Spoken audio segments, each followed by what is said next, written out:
Hey YouTube. When WHM Metals first subscribed to me, he had asked me to do a kilo coin review, a closer look, if you will. And I've been meaning to do this for a while. It's just other stuff has been coming up for videos, and I was like, you know what? Today's a good day to just do a fun video. So I'd like to actually discuss kilo coins with you guys. I'll be perfectly honest with you. You're not going to get a very objective review because I absolutely love these things, and hopefully that shows through. When I first started buying silver, I didn't even know that there were kilogram coins. Never even thought of it, never heard of it. And I was reading something on Kiko forums, and somebody showed off a kilogram Libertad, and my eyes just about bugged out of my head. I couldn't believe the size, and I started looking into it, and it was really hard to get data on it. I mean, there aren't many of them around.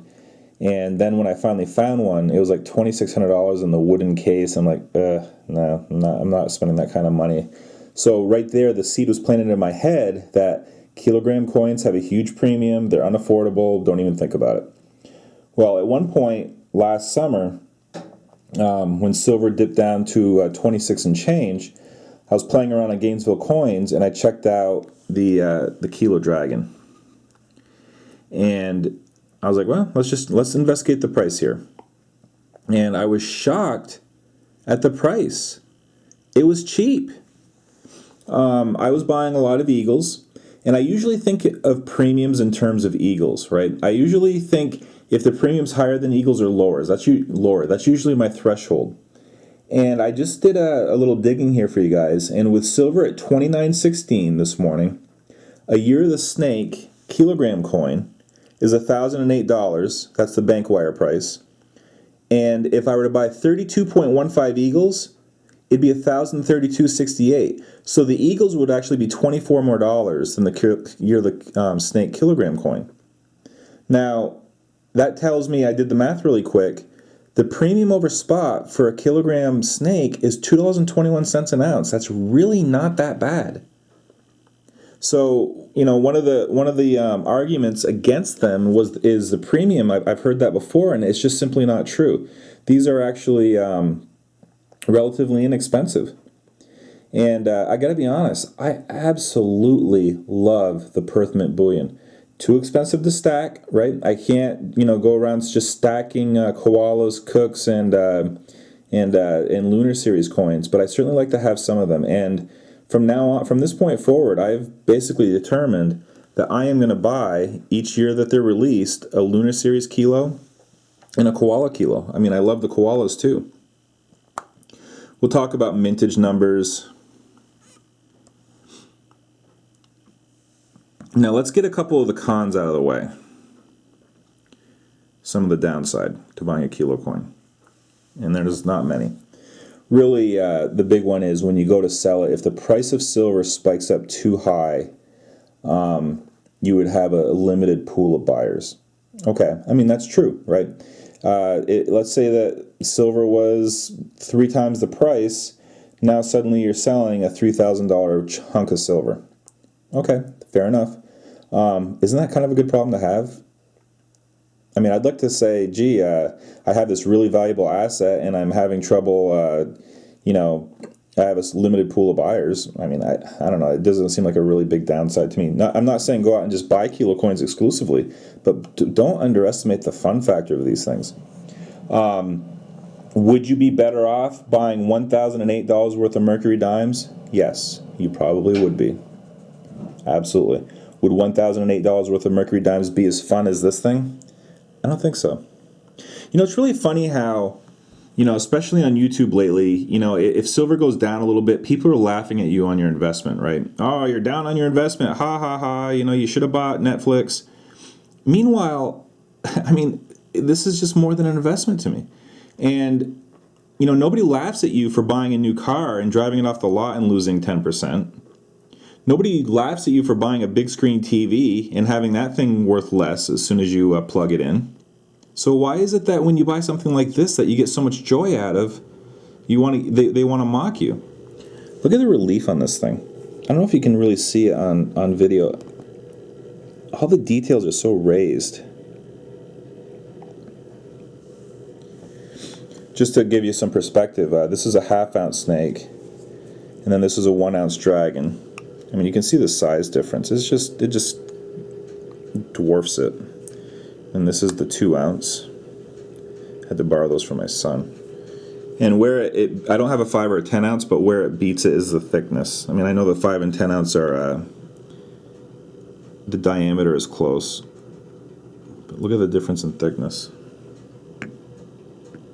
And I apologize, guys. I'm not like Silver Sanctum. I can't do these amazing visual displays. You know, I'm an unashamed fanboy of the Perth Mint.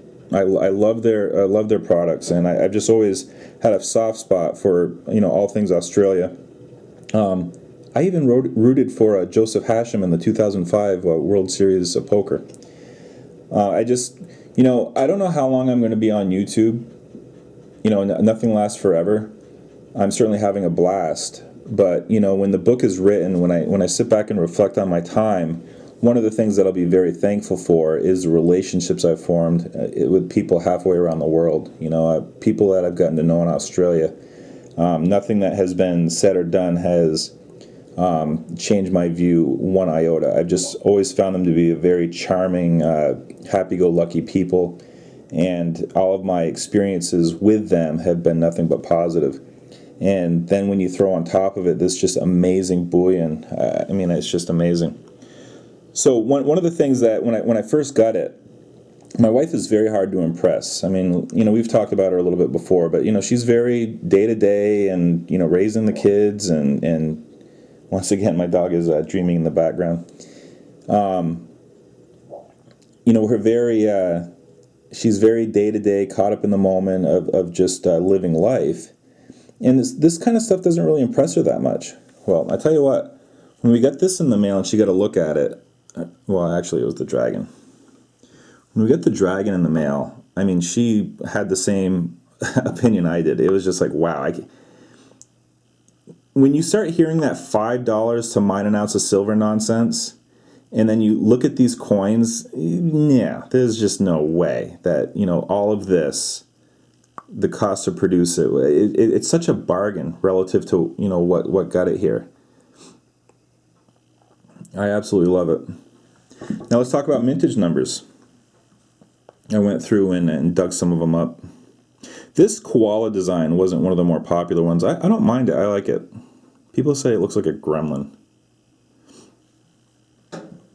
So I looked at the mintage numbers, and the difference with the kilo coins versus the 1-ouncers is that the 1-ouncers are capped at 300,000 for the lunar series.